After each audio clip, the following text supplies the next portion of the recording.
Hi hello welcome to my channel. ಹೌದು, mind blast ಆದರೂ freeze ಆದರೂ ಅದೇ ನಿಜ ಸರ್. ಅವರಿಬ್ಬರು ಅಣ್ಣ ತಂಗಿ ಅಂತ ಎರಡನೆಯ ಮುಸುಕುದಾರಿ ವ್ಯಕ್ತಿ. ಡ್ಯಾಮಿಡ್. ಬಾಯಿಯ ತನಕ ಬಂದ ತುತ್ತು ಕೈ ಜಾರಿ ಹೋಗುತ್ತಿದೆ ಕಣೋ ಅಂದ ಮೊದಲನೆಯ ಮುಸುಕುದಾರಿ ವ್ಯಕ್ತಿ. ಟೇಬಲನ್ನು ಬಲವಾಗಿ ಗುದ್ದುತ್ತಾ, ಈಗ ಅಂತಹ ಅನಾಹುತವೇನೂ ಆಗಿಲ್ಲವಲ್ಲ. ಅಲ್ಲಿ ಅವರ ಮಧ್ಯೆ ಹಸಿರು ಹುಲ್ಲು ಹಾಕಿದರೆ ಬಗ್ಗು ಎಂದು ಹುರಿಯುತ್ತದೆ.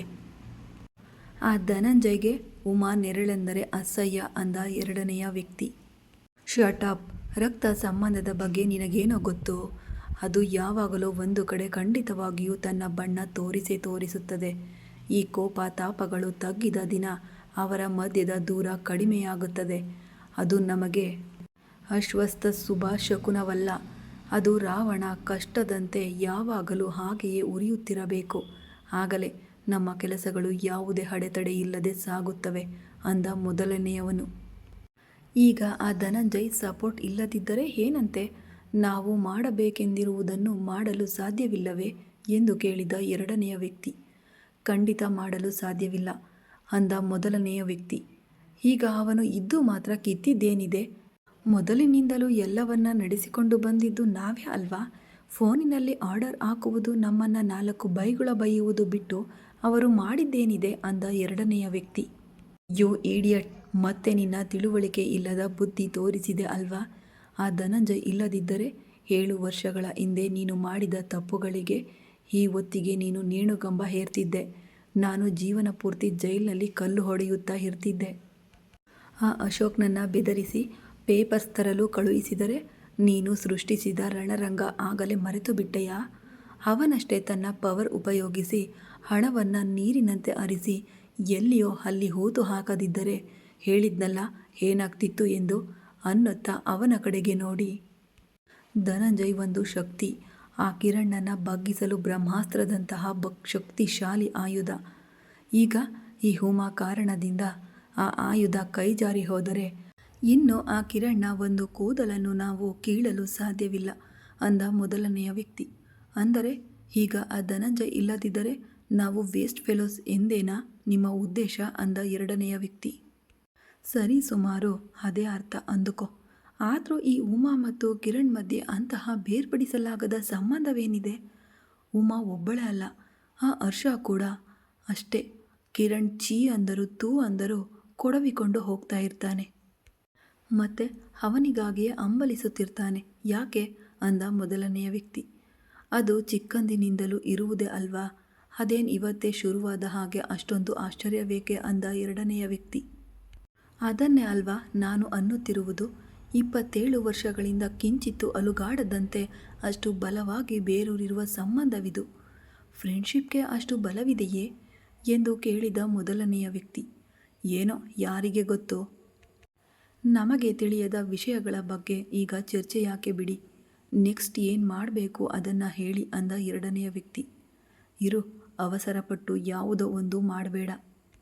ಈಗ ಈ ಧನಂಜಯ್ ಹೇಗೆ ರಿಯಾಕ್ಟ್ ಮಾಡ್ತಾನೋ ನೋಡಿ, ಆಮೇಲೆ ನಾವು ಏನು ಮಾಡಬೇಕೆಂದು ಆಲೋಚಿಸೋಣ ಅಂದ ಮೊದಲನೆಯ ವ್ಯಕ್ತಿ. ಸರಿ, ನಿಮ್ಮ ಇಷ್ಟ. ತಡ ಮಾಡದೆ ಬೇಗ ಯಾವುದಾದರೂ ಒಂದು ನಿರ್ಧಾರ ತೆಗೆದುಕೊಳ್ಳಿ. ಹೆಚ್ಚು ದಿನ ಈ ಕತ್ತಲ ಬದುಕು ನಾನು ಬದುಕಲಾರೆ. ನಾನು ಬೇಗ ಫ್ರೀಯಾಗಿ ನನ್ನ ಲೈಫನ್ನು ನಾನು ಕೋರಿದಂತೆ ಎಂಜಾಯ್ ಮಾಡಬೇಕು ಅಂದ ಎರಡನೆಯ ವ್ಯಕ್ತಿ. ಕಿಚನ್ ಒಳಗೆ ಬಂದ ಕಿರಣ್ಣನ್ನು ನೋಡಿ, ದೇವ್ರೇ, ಈ ರಾವಣ್ ನೀನು ಇಲ್ಲಿಗೆ ಯಾಕೆ ಬಂದೆ ಎಂದು ಆಶ್ಚರ್ಯವಾಗಿ ಕೇಳಿದಳು ಮಧು. ಹೋಯ್, ಇದು ನನ್ನ ಮನೆ. ನಾನು ಎಲ್ಲಿಗಾದರೂ ಯಾವಾಗಲಾದರೂ ಬರುತ್ತೇನೆ. ಮಧ್ಯದಲ್ಲಿ ನಿನ್ನ ಸಂಕಟವೇನೇ ಎಂದು ಕೇಳಿದ ಕಿರಣ್. ನನಗೇನೂ ಸಂಕಟವಿಲ್ಲ ರಾವಣ್, ಯಾವತ್ತೂ ಬರಲ್ವಲ್ಲ, ಅದಕ್ಕೆ ಕೇಳಿದೆ ಅಂದಳು ಮಧು. ಇಲ್ಲಿಯವರೆಗೆ ನನಗೆ ಇಲ್ಲಿಗೆ ಬರಬೇಕಾದ ಅವಶ್ಯಕತೆ ಇರಲಿಲ್ಲ, ಅದಕ್ಕೆ ಬರಲಿಲ್ಲ. ಬಟ್ ಈಗ ಬರಬೇಕಾಗಿ ಬಂತು, ಅದಕ್ಕೆ ಬಂದೆ ಅಂದ ಕಿರಣ್. ಈಗ ಅಂತಹ ಅವಶ್ಯಕತೆ ಏನು ಬಂತೋ ಎಂದು ಕೇಳಿದಳು ಮಧು ತರಕಾರಿ ಕಲಕುತ್ತ. ಬಹಳ ಅವಶ್ಯಕತೆ ಬಂದಿದೆ ರ್ಯಾಬಿಟ್. ನಾನು ತುಂಬ ದಣಿದಿದ್ದೇನೆ. ವಿಪರೀತ ತಲೆನೋವಾಗಿದೆ. ಎಣ್ಣೆ ಹಚ್ಚುತ್ತೀಯ ಅಂದುಕೊಂಡರೆ ನೀನು ಕಿಚನ್ಗೆ ಓಡಿ ಬಂದರೆ ನಾನು ಬಾರದೆ ಏನು ಮಾಡಲಿ ಅನ್ನುತ್ತಾ ಮಧುವನ್ನು ತಬ್ಬಿಕೊಂಡು ಗಲ್ಲವನ್ನು ಮಧುವಿನ ಹೆಗಲ ಮೇಲಿಟ್ಟು ಸಾಂಬಾರಿನ ವಾಸನೆ ನೋಡುತ್ತಾ, ಪಾಲಕ್ ಸೊಪ್ಪು ನನಗೆ ಬೇಡ, ನನಗೆ ಆಮ್ಲೆಟ್ ಹಾಕು, ಉಪ್ಪಿನಕಾಯಿ ಚಟ್ನಿ ಹಾಕಿಕೊಂಡು ತಿನ್ನುತ್ತೇನೆ ಅಂದ ಕಿರಣ್. ಬೇಡ, ನೀನು ಚಟ್ನಿ ಹಾಕಿಕೊಂಡು ತಿನ್ನಲಿಕ್ಕಾ ನಾನು ಈ ಶಾಖದಲ್ಲಿ ನಿಂತು ಅಡುಗೆ ಮಾಡುವುದು ಅಂದಳು ಮಧು. ಕಿರಣ್ ಕಡೆಗೆ ತಲೆ ತಿರುಗಿಸಿ ನೋಡುತ್ತಾ, ಇಲ್ಲೂ ಕೂಡ AC ಫಿಟ್ ಮಾಡಿಸಲಾ ಎಂದು ಹಸ್ಕಿಯಾಗಿ ಕೇಳಿದ ಕಿರಣ್. ಅಷ್ಟು ಪ್ರೇಮ ಬೇಡ ಬಿಡಪ್ಪ, ನನಗೆ ಭಯವಾಗುತ್ತಿದೆ ಅನ್ನುತ್ತಾ ಇರು, ಎಣ್ಣೆ ಬಿಸಿ ಮಾಡುತ್ತೇನೆ ಅಂದಳು ಮಧು. ಮಧುವನ್ನು ಬಿಡದೆ ಇನ್ನು ಗಟ್ಟಿಯಾಗಿ ತಬ್ಬಿಕೊಂಡು, ಈಗ ಅದ್ಯಾಕೆ ಎಂದು ಕೇಳಿದ ಕಿರಣ್. ಅದೇನು ರಾವಣ್, ತಲೆನೋವು ಅಂದೆಯಲ್ಲ, ಅದಕ್ಕೆ ಅಂದಳು ಮಧು ಕಿರಣ್ ಕಡೆ ನೋಡುತ್ತಾ. ಓಹೋ ಹಾಗೆ ಅಂದೆನಾ, ಸ್ವಲ್ಪ ಹೊತ್ತು ಹೀಗೆಯೇ ಇರು, ಹೀಗಿದ್ದರೂ ನೋವು ಕಡಿಮೆಯಾಗುತ್ತದೆ ಅಂದ ಕಿರಣ್ ಮಧು ಕಡೆ ನೋಡುತ್ತಾ. ಆ ಮಾತು ಕೇಳಿದ ಕೂಡಲೇ ಮತ್ತೆ ಸಾಂಬಾರು ಕಲಕುತ್ತಾ, ನಾನಿನ್ನು ನಿಜವಾಗಿಯೂ ತಲೆನೋವೇನೋ ಅಂದುಕೊಂಡು ಸತ್ತು ಹೋಗಿದ್ದೆ ಅಂದಳು ಮಧು. ನಿಜವಾಗಿಯೂ ಬಂದಿದೆ ರ್ಯಾಬಿಟ್ ಅಂದ ಕಿರಣ್ ಕಣ್ಣು ಮುಚ್ಚಿ ಹೇಳುತ್ತಾ. ಹಾಗಿದ್ದರೆ ಇರು ರಾವಣ್, ಬೇಗ ಬಿಸಿ ಮಾಡಿ ಕೊಡುತ್ತೇನೆ, ಸ್ನಾನ ಮಾಡಿ ಬಿಸಿ ಬಿಸಿಯಾಗಿ 2 ತುತ್ತು ತಿಂದು ಮಲಗುವಂತೆ ಅಂದಳು ಮಧು. ಆಹಾ, ನನ್ನನ್ನು ಮಲಗಿಸಲಿಕ್ಕಾ ನಿನಗೆ ಇಷ್ಟೊಂದು ಅವಸರವಿದೆಯಾ ರ್ಯಾಬಿಟ್? ಹೆಚ್ಚು ಕನಸು ಕಾಣಬೇಡ, ನಾನು ಈಗಲೇ ಮಲಗುವುದಿಲ್ಲ ಬಿಡು ಎಂದು ಕಿರಣ್ ಮೆಲ್ಲನೆ ಕಿವಿಯಲ್ಲಿ ಹೇಳಿದ. ರಾವಣ್ ಹೇಳಿದ ಅಲ್ವಾ, ನನ್ನ ಕೈಯಲ್ಲಿ ಆಗಲ್ಲ ಎಂದು ಮಧು ಮೂತಿ ಸೊಟ್ಟಗೆ ಮಾಡಿ ಹೇಳಿದಳು. ಈ ಅಳು ಮದುವೆಯಾಗುವುದಕ್ಕಿಂತ ಮುಂಚೆ ಇರಬೇಕಿತ್ತು ಕಣೆ, ಆಗ್ಲೇನು ಎಷ್ಟು ಡ್ರಾಮಾ ಆಡಿದೆ, ತಾಳಿ ಕಟ್ಟುತ್ತೀಯೋ ಅಥವಾ ಸಾಯುತ್ತೀಯೋ ಎಂದು. ನನ್ನ ಪ್ರಾಣ ತೆಗೆದೆಯಲ್ಲ, ಅದಕ್ಕೆ ಈಗ ಅನುಭವಿಸು ಅನ್ನುತ್ತಾ ಕುತ್ತಿಗೆಯ ಮೇಲೆ ಮುತ್ತಿಟ್ಟ ಕಿರಣ್. ಕಿರಣ್ ಮುತ್ತಿಟ್ಟ ಕೂಡಲೇ ಒಂದೇ ಸಮನೆ ಕಣ್ಣು ಮುಚ್ಚಿ ಮೆಲ್ಲನೆ ನಕ್ಕು. ರಾವಣ್, ನಾನು ಇನ್ನೂ ಸ್ನಾನ ಮಾಡಿಲ್ಲ, ಈ ಕಿಚನ್ನಲ್ಲಿ ಬೆವರುತ್ತಿದೆ, ಅದಕ್ಕೆ ನೀನು ಈ ಸರಸ ಬಿಟ್ಟು ಬುದ್ಧಿವಂತನಾಗಿ ಹೋಗಿ ಫ್ರೆಶ್ ಆಗು ಅಂದಳು ಮಧು. ಬೆವರಿನಲ್ಲೂ ತುಂಬ ಚೆನ್ನಾಗಿ ಕಾಣ್ತಿದ್ದೀಯಾ ರ್ಯಾಬಿಟ್ ಎಂದು ಮದವೇರಿದವನಂತೆ ಅನ್ನುತ್ತಾ ನೆಡಿ ಹೋಗೋಣ ಅಂದ. ಸ್ಟವ್ ಆಫ್ ಮಾಡಲೆಂದು ಹೋದ. ರಾವಣ್, ಇನ್ನೂ ಸಾಂಬಾರು ಆಗಿಲ್ಲ, ಪ್ಲೀಸ್ 5 ಮಿನಿಟ್ಸ್ ಇರು ಅಂದಳು ಮಧು ಕಿರಣ್ ಕೈಯನ್ನು ಹಿಂದಕ್ಕೆ ಎಳೆಯುತ್ತಾ. ಆಮೇಲೆ ನೋಡಿಕೊಳ್ಳಬಹುದು ಬಿಡೆ ಅಂದ ಕಿರಣ್. ಅರೆ, ಅಜ್ಜಿ ಊಟ ಮಾಡುವ ಟೈಮ್ ಆಯಿತು, 5 ನಿಮಿಷವಿದ್ದರೆ ಹಾಗೆ ಹೋಗುತ್ತದೆ, ಹೋಗಿ ಸ್ನಾನ ಮಾಡು ಅಂದಳು ರ್ಯಾಬಿಟ್. ನೀನು ಬಂದು ಡ್ರೆಸ್ ತೆಗೆಯಬೇಡವೇ ಅಂದ ಕಿರಣ್. ನಿನ್ನ ಸಂಗತಿ ಗೊತ್ತಿದ್ದೆ ಆಲ್ರೆಡಿ ತೆಗೆದಿಟ್ಟಿದ್ದೇನೆ ಸ್ವಾಮಿ, ಹೋಗು ಅಂದಳು ಮಧು. ನೀನು ಕೂಡ ಬಾ ಎಂದು ಹಾಗೆಯೇ ಕೌಗಿಲಿಸಿಕೊಂಡು ನಿಂತ ಕಿರಣ್. ಯಾರಾದರೂ ಬರ್ತಾರೆ ರಾವಣ್ ಅಂದಳು ಮಧು. ಕಿಚನ್ಗೆ ಯಾರೂ ಬರಲ್ಲ ಬಿಡೆ ಅಂದ ಕಿರಣ್. ಡಾಕ್ಟರ್ ಅಮ್ಮ ಅನ್ನುತ್ತಾ ಕಿಚನ್ಗೆ ಬರಹೋದ ಬಾಲು ಕಿರಣ್ ಮತ್ತು ಮಧುವನ್ನು ನೋಡಿ ಅಲ್ಲಿಂದ ಓಡಿ ಹೋದ. ಆದರೂ ಅಷ್ಟು ತಲೆನೋವು ಯಾಕೆ ಬಂತು, ಆಫೀಸ್ನಲ್ಲಿ ಕೆಲಸವೇನಾದರೂ ಜಾಸ್ತಿ ಆಯಿತಾ ಎಂದು ಕೇಳಿದಳು ಮಧು. ಆಫೀಸ್ ಕೆಲಸವಲ್ಲ, ಬೇರೆ ವಿಷಯ ಬಿಡು ಅಂದ ಕಿರಣ್. ಏನಾಯಿತು ರಾವಣ್ ಎಂದು ಕೇಳಿದಳು ಮಧು. ಕಿರಣ್ ಬಾಯಿ ಬಿಡುವಷ್ಟರಲ್ಲಿ ಕಿಚನ್ ಕೌಂಟರ್ ಮೇಲೆ ರಿಂಗ್ ಆಗುತ್ತಿದ್ದ ಮಧು ಫೋನ್ ಕಡೆ ನೋಡಿ, ಸ್ಕ್ರೀನ್ ಮೇಲೆ ಸ್ಕ್ರೋಲ್ ಆಗುತ್ತಿರುವ ಹೆಸರು ನೋಡಿ, ಇನ್ನು ನಾನು ಹೇಳುವುದು ಯಾಕೆ, ನೀವೇ ಹೇಳಿಕೊಳ್ಳಿ ಎಂದು ಒಂದು ರೀತಿ ಮುನಿಸಿಕೊಂಡವನಂತೆ ಮುಖ ಇಟ್ಟುಕೊಂಡ. ಕಿರಣ್ ಕಡೆ ಬಾಗಿ ಮುತ್ತಿಟ್ಟು, ನಿನಗೆ ಬೇಬಿ ಜೊತೆ ಸ್ಪರ್ಧೆಯೇ ರಾವಣ್ ಅನ್ನುತ್ತಾ ಫೋನ್ ತೆಗೆದುಕೊಂಡು ಲಿಫ್ಟ್ ಮಾಡಿದಳು ಮಧು. ಹಾಯ್ ರ್ಯಾಬಿಟ್ ಅಂದ ರಿಹಾನ್ ತುಂಬ ಹ್ಯಾಪಿ ವಾಯ್ಸ್ನಲ್ಲಿ. ಹಾಯ್ ರಿಹಾನ್ ಅಂದಳು ಮಧು. ಹೇ ರ್ಯಾಬಿಟ್, ನಿನಗೊಂದು ಗುಡ್ ನ್ಯೂಸ್ ಹೇಳಲಾ, ಶ್ರಾವ್ಯ ನನ್ನ ಸ್ವಂತ ಮಾವನ ಮಗಳು ಕಣೆ. ಉಮಾ ಅತ್ತೆ ನನ್ನ ಸ್ವಂತ ಸೋದರತ್ತೆ, ಆದಿ ನನ್ನ ಸ್ವಂತ ಸೋದರತ್ತೆ ಮಗ. ನಮ್ಮ ಡ್ಯಾಡಿ ಚೌಧರಿ ತಾತನ ಮಗ. ಹೇಳಿದ್ದೆ ಅಲ್ವಾ ನಾನು ರಿಹಾನ್ ಚೌಧರಿ ಎಂದು. ಈಗ ಶ್ರಾವ್ಯಳನ್ನು ಮದುವೆಯಾಗಲು ನನಗೆ ಫುಲ್ ರೈಟ್ಸ್ ಇವೆ ಗೊತ್ತಾ. ನಮ್ಮ ಅತ್ತೆ ನನ್ನನ್ನು ಅಳಿಯನನ್ನಾಗಿ ಮಾಡಿಕೊಳ್ಳಲು ರೆಡಿಯಾಗಿದ್ದಾರೆ ಅನ್ನುತ್ತಾ ಹೆಮ್ಮೆಯಿಂದ ಹೇಳಿದ ರಿಹಾನ್. ನಿಜವೇ ಎಂದು ಆಶ್ಚರ್ಯವಾಗಿ ಕೇಳುತ್ತಾ ಕಿರಣ್ ಕಡೆ ನೋಡಿದಳು ಮಧು. ಹೌದು ಮಧು ಅಕ್ಕ ಅಂದ ರಿಹಾನ್ ಎಳೆದಾಡುತ್ತಾ. ಇದೇನು ಶಾಕ್ ತಮ್ಮ ಅಂದಳು ಮಧು ಇನ್ನೂ ನಂಬಲಾಗದಂತೆ ಕೇಳುತ್ತಾ. ಅದಕ್ಕೆ ಅಲ್ವಾ ಅಸಲಿ ವಿಷಯ, ಅಂದರೆ ಉಮಾ ಅತ್ತೆಯವರ ಮಮ್ಮಿ ಬೇರೆ, ನಮ್ಮ ಡ್ಯಾಡಿಯವರ ಮಮ್ಮಿ ಬೇರೆ, ಆದರೆ ಫಾದರ್ ಮಾತ್ರ ಚೌಧರಿ ತಾತಾನೆ ಎಂದು ಹೇಳಿದ ರಿಹಾನ್.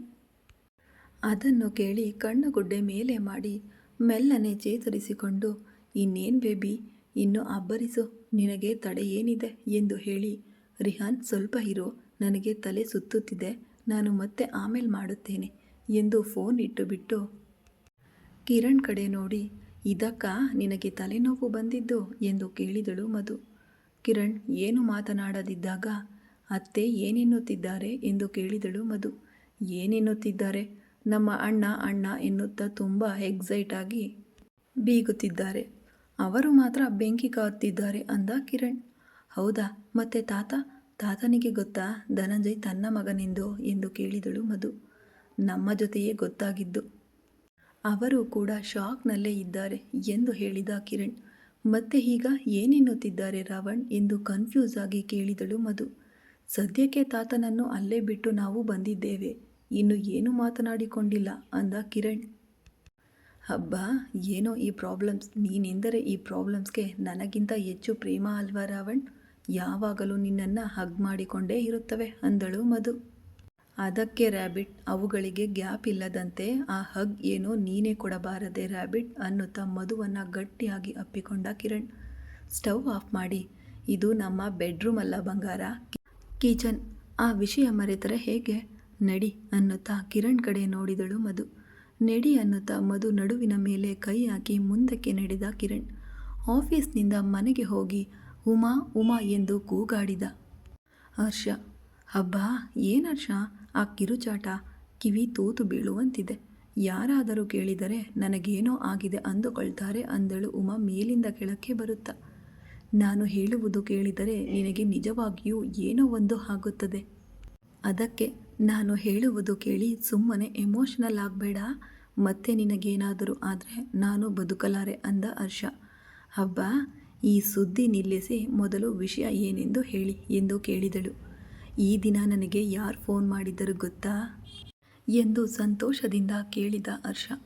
ನಿಮಗೆ ದಿನ 1000 ಕಾಲ್ಸ್ ಬರುತ್ತವೆ, ಅವೆಲ್ಲ ಯಾರು ಮಾಡಿದ್ದಾರೋ ನನಗೇನು ಗೊತ್ತು ಹರ್ಷ ಅಂದಳು ಉಮಾ. ಅಬ್ಬಾ, ನಾನು ಇಷ್ಟು ಸಂತೋಷವಾಗಿದ್ದೇನೆ ಅಂದರೆ ಕನಿಷ್ಠ ಗೆಸ್ ಮಾಡಬಹುದು ಅಲ್ವಾ ಉಮಾ ಅನ್ನುತ್ತಾ ಮುನಿಸಿಕೊಂಡವನಂತೆ ಮುಖ ತಿರುಗಿಸಿಕೊಂಡ ಹರ್ಷ.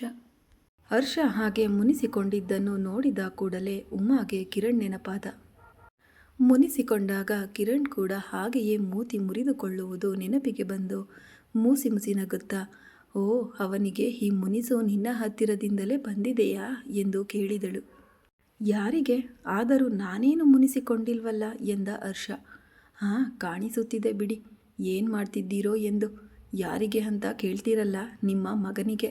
ಮುನಿಸಿಕೊಂಡಾಗ ಅವನಿಗೂ ಹೀಗೆ ಇರುತ್ತದೆ ಎಂದು ನಗುತ್ತಾ ಹೋಗಿ ಹರ್ಷನ ಪಕ್ಕದಲ್ಲಿ ಕುಳಿತು, ಈಗ ಹೇಳಿ ಇಷ್ಟು ಸಂತೋಷಕ್ಕೆ ಕಾರಣವೇನು ಎಂದು ಉಮಾ ಹರ್ಷ ಕೈಯನ್ನು ತನ್ನ ಕೈಗೆ ತೆಗೆದುಕೊಂಡು ಪ್ರೀತಿಯಿಂದ ನೋಡುತ್ತಾ ಕೇಳ್ತಾಳೆ.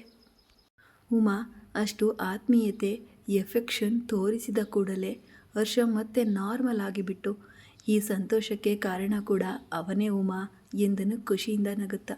ಹೌದಾ, ಏನು ಮಾಡಿದ ಹರ್ಷ ಎಂದು ಉಮಾ ಆಶ್ಚರ್ಯದಿಂದ ಕೇಳಿದಳು.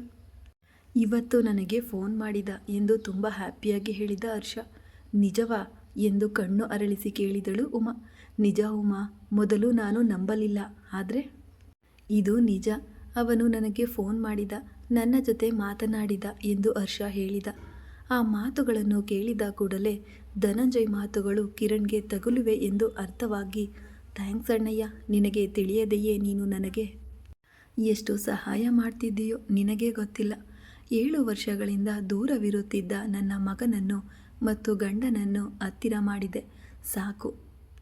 ಅವರ ಕಣ್ಣಲ್ಲಿ ಈ ಸಂತೋಷ ನೋಡಲು ನಾನು ಎಷ್ಟೋ ಕಾಲದಿಂದ ಕಾಯುತ್ತಿದ್ದೆನೋ ನಿನಗೆ ಗೊತ್ತಿಲ್ಲ. ಅಣ್ಣನಾಗಿ ನಿನ್ನ ತಂಗಿಗೆ ಏನು ಕೊಟ್ಟರೆ ಸಂತೋಷ ಪಡ್ತಾಳೋ ಸರಿಯಾಗಿ ಹುಡುಕಿ ಅದನ್ನೇ ಕೊಟ್ಟೆ ಎಂದು ಮನಸ್ಸಿನಲ್ಲಿ ಕೃತಜ್ಞತೆ ಹೇಳಿಕೊಂಡಳು ಉಮಾ. ಉಮಾ ಉಮಾ ಎಂದು 2 ಭುಜಗಳನ್ನು ಹಿಡಿದು ಕುಲುಕಿದ ಹರ್ಷ. ಅದರಿಂದ ಈ ಲೋಕಕ್ಕೆ ಬಂದು ನೀವು ಸಂತೋಷವಾಗಿದ್ದೀರಲ್ಲ ಎಂದು ಕೇಳಿದಳು ಉಮಾ. ಸಂತೋಷವಾಗಿದ್ದೀಯಾ ಎಂದು ಕೇಳ್ತೀಯಲ್ಲ ಉಮಾ, ವಿಪರೀತ ಸಂತೋಷವಾಗಿದ್ದೇನೆ. ಯಪ್ಪೋ, ನಿನ್ನ ಹತ್ತಿರ ಬಂದು ವಿಷಯ ಹೇಳಿ ಈ ಸಂತೋಷವನ್ನು ನಿನ್ನ ಜೊತೆ ಹಂಚಿಕೊಳ್ಳೋಣ ಎಂದು ಆತುರದಿಂದ ಬಂದೆ ಗೊತ್ತಾ ಅಂದ ಹರ್ಷ. ಹೋಗಲಿ ಬಿಡಿ, ಆ ದೇವರಿಗೆ ನಮ್ಮ ಮೇಲೆ ಈಗಲಾದರೂ ದಯೆ ಬಂದಿದೆಯಲ್ಲ. ಫೋನ್ ಮಾಡಿ ಏನಂತ ಮಾತನಾಡಿದ ಎಂದು ಕುತೂಹಲದಿಂದ ಕೇಳಿದಳು ಉಮಾ. ಹೆಚ್ಚೇನು ಮಾತನಾಡಲಿಲ್ಲ. ಮೊದಲು ಸಾರಿ ಹೇಳಿದ, ಆಮೇಲೆ ಥ್ಯಾಂಕ್ಸ್ ಹೇಳಿದ. ನಾನು ಬಂದು ಭೇಟಿಯಾಗು ಅಂದಿದ್ದಕ್ಕೆ ನಾಳೆ ಬರುತ್ತೇನೆ ಅಂದಿದ್ದಾನೆ ಎಂದು ತುಂಬ ಎಕ್ಸೈಟ್ ಆಗಿ ಹೇಳಿದ ಹರ್ಷ. ಆ ಮಾತುಗಳನ್ನು ಕೇಳಿ ಹರ್ಷನ ಕಡೆ ಸಂತೋಷದಿಂದ ನೋಡುತ್ತಾ 2 ಕೆನ್ನೆಗಳನ್ನು ಎಳೆದು, ಒಬ್ಬೋ, ಹಾಗಿದ್ದರೆ ನಿನಗೆ ಇವತ್ತು ಅಡುಗೆ ಮಾಡಬೇಕಿಲ್ಲ ಅಲ್ವಾ ಎಂದು ನಗುತ್ತಾ ಅಂದಳು ಉಮಾ. ಆಹಾ, ಅದೆಲ್ಲ ಹೇಗೆ ಕುದುರುತ್ತದೆ ಮೇಡಮ್ ಅನ್ನುತ್ತಾ ಸೋಫಾದ ಮೇಲೆ ಕಾಲು ಇಟ್ಟುಕೊಂಡು ಕುಳಿತು, ಇವತ್ತು ಈ ಸಂತೋಷದಲ್ಲಿ ಇನ್ನೂ ಜಾಸ್ತಿ ತಿನ್ನುತ್ತೇನೆ. ಹೋಗಿ ಎಲ್ಲವೂ ನನಗೆ ಇಷ್ಟವಾದದ್ದೇ ಮಾಡು. ಒಂದು ಕೈ ನೋಡದಿದ್ದರೆ ಕೇಳು ಎಂದು ಹರ್ಷ ತಿರುಗಿ ಉಮಾ ಕೆನ್ನೆ ಎಳೆಯುತ್ತಾ ಅಂದನು. ಓಕೆ ಹರ್ಷ, ಎಲ್ಲವೂ ನಿನಗೆ ಇಷ್ಟವಾದದ್ದೇ ಮಾಡುತ್ತೇನೆ. ಆದರೆ ಮೊದಲು ನೀನು ಫ್ರೆಶ್ ಆಗಿ ಬಾ. ಅಷ್ಟರಲ್ಲಿ ನಾನು ಪಾಯಸ ಮಾಡುತ್ತೇನೆ. ನಿನ್ನ ಸಂತೋಷಗಳನ್ನು ಸಿಹಿಯೊಂದಿಗೆ ಬೆರೆಸಿ ಹಂಚಿಕೊಳ್ಳೋಣ. ಏನಂತೀಯ ಎಂದು ಉಮಾ ಕೇಳಿದಳು. ಏನಂತೀನಿ, ಡಬಲ್ ಓಕೆ ಅಂತೀನಿ ಅನ್ನುತ್ತಾ ಒಂದೇ ಸಮನೆ ಸೋಫಾದಿಂದ ಎದ್ದು ಚಕಚಕನೆ ಫ್ರೆಶ್ ಆಗಲು ಹೋದನು ಹರ್ಷ. ಹರ್ಷ ಓಡುವುದನ್ನು ನೋಡಿ ನಕ್ಕುಕೊಂಡು ದೇವರ ಮಂದಿರದ ಮುಂದೆ ನಿಂತು ಕೈ ಮುಗಿದಳು ಉಮಾ. ರೂಮಿಗೆ ಹೋದ ಕೂಡಲೇ ಮೇಲೆ ಬೀಳುತ್ತಿದ್ದ ಕಿರಣ್ಣನ್ನು ತಡೆದು ಟವಲ್ ಕೈಗೆ ಕೊಟ್ಟಳು ಮಧು. ಅಬ್ಬಾ, ಈಗ ಇದ್ಯಾಕೆ ಅಂದ ಕಿರಣ್ ಮುಖವೆಲ್ಲ ಕಿರಿಕಿರಿ ಮಾಡಿಕೊಂಡು ನೋಡುತ್ತಾ. ಇದೇ ಬೇಕು, ಮೊದಲು ಸ್ನಾನ ಮಾಡು, ಆಮೇಲೆ ಊಟ ಮಾಡು ಅಂದಳು ಮಧು. ಆಮೇಲೆ ಅಂದ ಕಿರಣ್ ಕೈಗಳನ್ನು ಕಟ್ಟಿಕೊಂಡು ನಿಂತು ಮಧುವಿನ ಕಡೆ ನೇರವಾಗಿ ನೋಡುತ್ತಾ. ಆಮೇಲೇನಿದೆ, ತಿಂದ ಮೇಲೆ ಮಲಗು, ಅದನ್ನು ಹೇಳಬೇಕಾ ಅಂದಳು ಮಧು ಕಿರಣ್ ಕಡೆ ನೋಡಿ ಉಬ್ಬೇರಿಸುತ್ತಾ. ನಿನ್ನ ಎಂದು ಟವೆಲ್ ತೆಗೆದುಕೊಂಡು ಒಂದು ಏಟು ಹಾಕಿದ ಕಿರಣ್. ರಾವಣ್ ಅನ್ನುತ್ತಾ ಏಟು ಬಿದ್ದ ಜಾಗದಲ್ಲಿ ಉಜ್ಜಿಕೊಳ್ಳುತ್ತಾ ಎರಡನೆಯ ಏಟು ಬೀಳುವುದನ್ನು ನೋಡಿ ತಪ್ಪಿಸಿಕೊಂಡು ಬೆಡ್ ಮೇಲೆ ಹೇರಿದಳು ಮಧು. ಕೆಳಗೆ ಇಳಿಯೇ ಅಂದ ಕಿರಣ್. ನಾನು ಇಳಿಯಲ್ಲ, ನೀನು ಹೊಡೆಯುತ್ತೀಯ, ಅದು ಬಲೆ ಚುರುಕು ಎನ್ನುತ್ತದೆ ರಾವಣ್ ಅಂದಳು ಮಧು ಅಳು ಮುಂಜಿ ಮುಖ ಮಾಡಿಕೊಂಡು ಹೇಳುತ್ತಾ. ಅಂದರೆ ಬೆಡ್ ಏರಿದರೆ ನಾನು ಬರಲಾರೆನಾ ಎಂದು ಅವನು ಕೂಡ ಏರಲು ಹೋದ ಕಿರಣ್. ರಾವಣ್ ಪ್ಲೀಸ್ ಪ್ಲೀಸ್ ಅನ್ನುತ್ತಾ ಅತ್ತ ಕಡೆಗೆ ಜಿಗಿದಳು ಮಧು. ಅಷ್ಟರಲ್ಲಿ ಇತ್ತ ಕಡೆಯಿಂದ ಅತ್ತ ಕಡೆಗೆ ಓಡಿಕೊಂಡು ಹೋದ ಕಿರಣ್. ಸಾರಿ ರಾವಣ್, ಇನ್ನೆಂದೂ ಹಾಗೆ ಮಾತನಾಡಲ್ಲ ಅಂದಳು ಮಧು ಎರಡು ಕಿವಿಗಳನ್ನು ಹಿಡಿದುಕೊಂಡು. ಅದನ್ನು ನೋಡಿ ಕೈ ಕೆಳಗಿಳಿಸಿ, ನೋಡು ರ್ಯಾಬಿಟ್, ನಿನ್ನ ಚೆಲುವು ಕೊಟ್ಟೆ ಎಂದು ನನ್ನ ಮುಂದೆ ಬಾಲ ಅಲ್ಲುಗಾಡಿಸಿದೆಯೋ, ಕುಯ್ದು ಸಾಂಬಾರ್ ಮಾಡಿಬಿಡುತ್ತೇನೆ ಅಂದ ಕಿರಣ್. ರಾವಣ್, ನಿನಗೆ ಅಡುಗೆ ಮಾಡುವುದು ಬರುತ್ತಾ ಎಂದು ಕೇಳಿದಳು ಮಧು. ಖಂಡಿತ ಬರಲ್ಲ, ನಿನ್ನಿಂದಲೇ ಸ್ಟಾರ್ಟ್ ಮಾಡ್ತೇನೆ ಅಂದ ಕಿರಣ್. ಅದಕ್ಕೆ ಮೂತಿ ಮುರಿದುಕೊಂಡು, ಸರಿ ಬಿಡು, ಸ್ನಾನಕ್ಕೆ ಹೋಗು, ಊಟ ಆರಿ ಹೋಗುತ್ತದೆ ಅಂದಳು ಮಧು. ಅದು ಸರಿ, ನಮ್ಮಪ್ಪ ಊಟ ಮಾಡಿದ್ರಾ ಎಂದು ಕಿರಣ್ ಕೇಳಿದ. ಮಾವಯ್ಯನವರಿಗೆ ಇವತ್ತು ಲೈಟಾಗಿ ರಸಮನ್ನು ಉಣ್ಣಿಸಿದೆ. ಯಾಕೋ ಇವತ್ತು ಹಸಿವಿಲ್ಲ ಅಂದ ಹಾಗೆ ಹೇಳಿದರು ಅಂದಳು ಮಧು. ಹೌದಾ, ಏನಾಯ್ತೆ ಎಂದು ಟೆನ್ಷನ್ ಆಗಿ ಕೇಳಿದ ಕಿರಣ್. ಏನಿಲ್ಲ ಬಿಡು ರಾವಣ್, ಜಸ್ಟ್ ಲೈಟಾಗಿ ಡೈಜೆಷನ್ ಪ್ರಾಬ್ಲಮ್ ಅನಿಸುತ್ತೆ. ನಾನು ಡಾಕ್ಟರ್ಗೆ ಫೋನ್ ಮಾಡಿದ್ದೆ ಬಿಡು, ನೀನೇನು ಟೆನ್ಷನ್ ಪಡಬೇಡ ಅಂದಳು ಮಧು. ಈಗ ಹೇಗಿದ್ದಾರೋ ಅನ್ನೋತಾ ಕೆಳಗೆ ಹೋಗಲು ಹೋದ ಕಿರಣ್. ರಾವಣ್, ಸ್ನಾನ ಮಾಡು ಹೋಗು, ಮಾವಯ್ಯನ ಜೊತೆ ಮಾತನಾಡಿದ ಮೇಲೆ ಊಟ ಮಾಡಬಹುದು. ಕೆಲಸವಿಲ್ಲದೆ ಮೇಲೆ ಕೆಳಗೆ ನೀನು ಅಲೆದಾಡುತ್ತಾ ನನ್ನನ್ನು ಅಲೆದಾಡಿಸಬೇಡ. ನನಗೆ ತಾಳ್ಮೆ ಇಲ್ಲ, ಇವತ್ತು ನನಗೆ ಕೆಲಸ ಜಾಸ್ತಿ ಆಯಿತು ಅಂದಳು ಮಧು. ಆ ಮಾತುಗಳನ್ನು ಕೇಳಿ, ಓಕೆ, ಅಷ್ಟು ಕೆಲಸ ಜಾಸ್ತಿ ಆದರೆ ಹೆಲ್ಪ್ ತಗೋಬಹುದು ಅಲ್ವಾ ಅಂದ ಕಿರಣ್ ಕಾಳಜಿಯಿಂದ ನೋಡುತ್ತಾ. ಇಟ್ಸ್ ಓಕೆ, ನಾನು ಮ್ಯಾನೇಜ್ ಮಾಡಿಕೊಳ್ಳುತ್ತೇನೆ ಬಿಡು ಅಂದಳು ಮಧು. ಹೆಚ್ಚು ಸ್ಟ್ರೈನ್ ಆಗಬೇಡ, ಅಪ್ಪನನ್ನು ನೋಡಿಕೊ ಸಾಕು, ಅವಶ್ಯಕತೆ ಇದ್ದರೆ ಬೇರೆ ಕೇರ್ ಟೇಕರನ್ನು ಅಪಾಯಿಂಟ್ ಮಾಡಿಕೊ ಎಂದನು ಕಿರಣ್. ಅದಕ್ಕೆ ಅವಶ್ಯಕತೆ ಇಲ್ಲ, ಮಾವಯ್ಯನವರಲ್ಲಿ ಮೊದಲಿನಿಗಿಂತ ಬಹಳ ಬದಲಾವಣೆ ಬಂದಿದೆ ಅಂದಳು ಮಧು. ನೋಡ್ತಾ ಇದ್ದೇನೆ ಅಂದ ಕಿರಣ್ ಹ್ಯಾಪಿ ಸ್ಟೈಲ್ ಕೊಡುತ್ತಾ. ಬೇಗನೆ ಅವರು ಎದ್ದು ನಿಲ್ಲುತ್ತಾರೆ ಎಂದು ನನ್ನ ಬಲವಾದ ನಂಬಿಕೆ ಅಂದಳು ಮಧು. ನಿನ್ನ ನಂಬಿಕೆ ನಿಜವಾದರೆ ನಮ್ಮ ಊರಿನ ಶಿವಾಲಯದಲ್ಲಿ ಈ ಸಲ ಉತ್ಸವಗಳನ್ನು ನಾನೇ ಹತ್ತಿರವಿದ್ದು ನಡೆಸುತ್ತೇನೆ ಅಂದ ಕಿರಣ್. ಆ ಮಾತು ಕೇಳಿ ಸಂತೋಷದಿಂದ ನಗುತ್ತಾ, ಹಾಗಿದ್ದರೆ ನೀನು ಉತ್ಸವಗಳಿಗೆ ಸಿದ್ಧನಾಗಿರು ರಾವಣ್ ಅಂದಳು ಮಧು. ಓಕೆ ರ್ಯಾಬಿಟ್ ಎಂದು ನಗುತ್ತಾ ಅಂದ ಕಿರಣ್. ಉಮಾ ಪಾಯಸ ಮಾಡಿ ತಂದು ಹರ್ಷನ ಬಾಯಿಗೆ ತಿನ್ನಿಸಿ ಅವನು ತಿನ್ನುತ್ತಿರುವಾಗಲೇ, ಹರ್ಷ, ನಿನಗೊಂದು ಮುಖ್ಯವಾದ ವಿಷಯ ಹೇಳಬೇಕು ಅಂದಳು ಉಮಾ. ಹೇಳು ಉಮಾ ಅಂದ ಹರ್ಷ. ಇವತ್ತು ನಾನು ಧನಂಜಯ್ ಆಫೀಸಿಗೆ ಹೋಗಿದ್ದೆ ಅಂದಳು ಉಮಾ.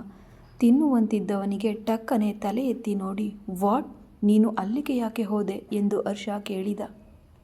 ಉಮಾ ನಡೆದದ್ದನ್ನೆಲ್ಲ ಎಳೆ ಎಳೆಯಾಗಿ ಹೇಳಿದ ಮೇಲೆ ಹರ್ಷ ತಿನ್ನುವುದನ್ನೇ ಮರೆತು ಹಾಗೆಯೇ ಕೇಳುತ್ತಾ ಕುಳಿತಿದ್ದ.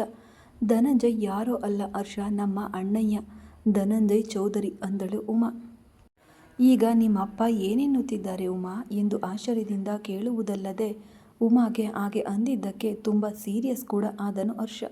It's okay Harsha, cool cool, ನಿನ್ನನ್ನು ಡಾಕ್ಟರ್ ಹೆಚ್ಚು ಸ್ಟ್ರೈನ್ ತಗೋಬೇಡ ಅಂದಿದ್ದಾರೆ, ಮರೆತು ಹೋಯಿತಾ ಅನ್ನುತ್ತಾ ಹರ್ಷನ ಕೈಯನ್ನು ತನ್ನ ಕೈಗೆ ತೆಗೆದುಕೊಂಡು ಕೆನ್ನೆಯ ಮೇಲೆ ಕೈಯಿಟ್ಟು ಕೂಲ್ ಮಾಡಲು ಪ್ರಯತ್ನಿಸಿದಳು ಉಮಾ.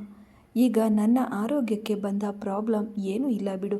ಅಸಲು ಸ್ವಂತ ಅಣ್ಣನಾಗಿದ್ದುಕೊಂಡು ನಿನಗೆ ಹಾಗೆ ಅನ್ನಲು ಅವನಿಗೆ ಬಾಯಿ ಹೇಗೆ ಬಂತು ಅಂದ ಹರ್ಷ ಸೀರಿಯಸ್ ಆಗಿ ನೋಡುತ್ತಾ. ಯಾವುದೋ ನೋವಿನಲ್ಲಿ ಅಂದ ಬಿಡು ಹರ್ಷ ಎಂದು ಸಮಾಧಾನ ಪಡಿಸಲು ಹೋದಳು ಉಮಾ.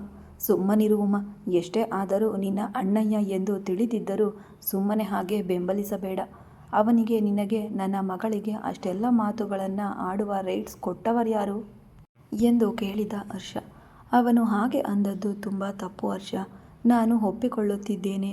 ಆದರೆ ನಿನ್ನ ಮಗ ನಿನ್ನ ಜೊತೆ ಮಾತನಾಡಿದ ಎರಡು ಸಖತ್ ಸಂಭ್ರಮ ಪಡುತ್ತಿದ್ದೀಯಲ್ಲ, ಅದಕ್ಕೆ ಕಾರಣ ಅವನೇ ಅಂದಳು ಉಮಾ. ಏನು ಅಂದ ಹರ್ಷ. ಹೌದು ಹರ್ಷ, ಆ ಗಲಾಟೆ ನಡೆಯುತ್ತಿರುವಾಗ ಅಣ್ಣಯ್ಯ ಹೇಳಿದ್ದಕ್ಕೆ ನೀನು ಹಿಂದಿನಿಂದ ಅವನಿಗೆ ಎಷ್ಟು ಸಪೋರ್ಟ್ ಮಾಡಿದ್ದೀಯಾ ಅಂತ ಕಿರಣ್ಗೆ ತಿಳಿಯಿತು. ಎಲ್ಲ ಮುಗಿದು ಅಪ್ಪನನ್ನು ಬಿಟ್ಟು ನಾನು ಆದಿ ಹೊರಗೆ ಬಂದೆವು. ನಾನು ಮನೆಗೆ ಬರುವಾಗ ನನ್ನನ್ನು ಕರೆದು ಆ ವಿಷಯ ನಿಜವೇನಾ ಎಂದು ಕೇಳಿದ. ನಾನು ನಿಜವೆಂದು ಹೇಳಿದೆ. ಅದಕ್ಕೆ ನನಗೆ ಸಾರಿ ಹೇಳಿದ. ನಾನು ನನಗೇಕೆ ಹೇಳುತ್ತೀಯಾ, ಅದೇನೋ ನಿನ್ನ ಹೆಲ್ಪ್ ಮಾಡಿದವರಿಗೆ ಹೇಳು ಎಂದು ಹೇಳಿದೆ. ಅವನಿಗೆ ವಿಷಯ ತಿಳಿಯಿತು ಎಂದು ಸಂತೋಷಪಟ್ಟೆ. ಆದರೆ ಇಷ್ಟು ಬೇಗ ನಿನಗೆ ಫೋನ್ ಮಾಡ್ತಾನೆ ಎಂದು ಅಂದುಕೊಂಡಿರಲಿಲ್ಲ ಅಂದಳು ಉಮಾ ಸಂತೋಷದಿಂದ ನೋಡುತ್ತಾ. ಅದು ನೋಡಿ ಹರ್ಷ ಒಂದು ನಿಮಿಷ ಸೈಲೆಂಟ್ ಆಗಿದ್ದು, ಉಮಾ ನನಗೆ ಅವನಂದರೆ ತುಂಬ ಇಷ್ಟ. ಈಗ ಫೋನ್ ಮಾಡಿದ ಎಂದು ಕೂಡ ತುಂಬ ಸಂತೋಷವಾಗಿದೆ. ಹಾಗಂತ ಆ ಸಂತೋಷದಲ್ಲಿ ನಿನ್ನನ್ನು ಯಾರು ಏನೇ ಅಂದರೂ ಬಿಡುತ್ತೇನೆ ಅಂತ ಅಲ್ಲ ಅಂದನು. ನಿನಗೆ ಕೋಪ ಬಂದಿದೆ ಎಂದು ಅರ್ಥವಾಯಿತು ಅನ್ನುತ್ತಾ ಹರ್ಷನ ಮುಖವನ್ನು ಎರಡು ಕೈಗಳಲ್ಲಿ ಹಿಡಿದುಕೊಂಡು, ಒಂದು ಕೆಟ್ಟದ್ದು ನಡೆದರೂ ಅದರಲ್ಲಿ ಒಳ್ಳೆಯದು ಕೂಡ ನಡೆದಿದೆಯಲ್ಲ, ಕೆಟ್ಟದ್ದನ್ನು ನೆನೆದು ಸಂಕಟ ಪಡುತ್ತಾ ಸಂತೋಷವನ್ನು ಕಳೆದುಕೊಳ್ಳುವುದು ಯಾವುದಕ್ಕೆ? ನಿನಗೆ ನಿನ್ನ ಮಗ ಹತ್ತಿರವಾದ, ನನಗೆ ನಮ್ಮ ಅಣ್ಣಯ್ಯ ಸೋದರಳಿಯ ಸಿಕ್ಕರು, ವಿತ್ ಮೈ ಎನಿಮಿ ಕರುಣಾ ಕೂಡ ಎಂದು ಉಮಾ ಮೂತಿ ತಿರುಗಿಸಿದಳು. ಉಮಾ ಸಂತೋಷ ನೋಡಿ, ಓಹೋ ಅದಕ್ಕೇನಾ, ಅವನು ಅಚ್ಚು ನಿನ್ನಂತೆಯೇ ನಗುತ್ತಿದ್ದಾನೆ ಅಂದ ಹರ್ಷ ಆಗಷ್ಟೇ ನೆನಪಾದಂತೆ. ನೋಡಿದೆಯಾ, ಅವನು ನನ್ನ ಹೋಲಿಕೆಯೇ, ನನ್ನಂತೆಯೇ. ಇಬ್ಬರು ನನ್ನನ್ನೇ ನೆನಪಿಸಿಕೊಳ್ತಿದ್ದಾರೆ ಅನ್ಸುತ್ತೆ, ಅದಕ್ಕೆ ಅವನು ನನ್ನ ಹೋಲಿಕೆಯಲ್ಲಿ ಹುಟ್ಟಿದ್ದಾನೆ ಎಂದು ಅಂದವಾಗಿ ನಕ್ಕಳು ಉಮಾ. ಅದನ್ನು ನೋಡಿ ಮುಖವೆಲ್ಲ ಒಂದು ತರಹ ಮಾಡಿಕೊಂಡು, ಅತಿಯಾಗಿ ಸಂತೋಷ ಪಡಬೇಡ. ಅಂತಹವರ ಮನೆಗೆ ನಾನು ನನ್ನ ಶ್ರಾವ್ಯಳನ್ನು ಸೊಸೆಯಾಗಿ ಖಂಡಿತ ಕಳುಹಿಸಲ್ಲ ಅಂದ ಹರ್ಷ. ಎಂದು ಶಾಕ್ ಆಗಿ ನೋಡಿದಳು ಉಮಾ. ಮುಂದುವರಿಯುವುದು ಮುಂದಿನ ಭಾಗದಲ್ಲಿ. ಕತೆ ಇಷ್ಟ ಆದರೆ ಲೈಕ್ ಮಾಡಿ, ಕಮೆಂಟ್ ಮಾಡಿ, ಹಾಗೆ ಸಬ್ಸ್ಕ್ರೈಬ್ ಮಾಡೋದನ್ನು ಕೂಡ ಮರಿಬೇಡಿ. Thanks for watching friends.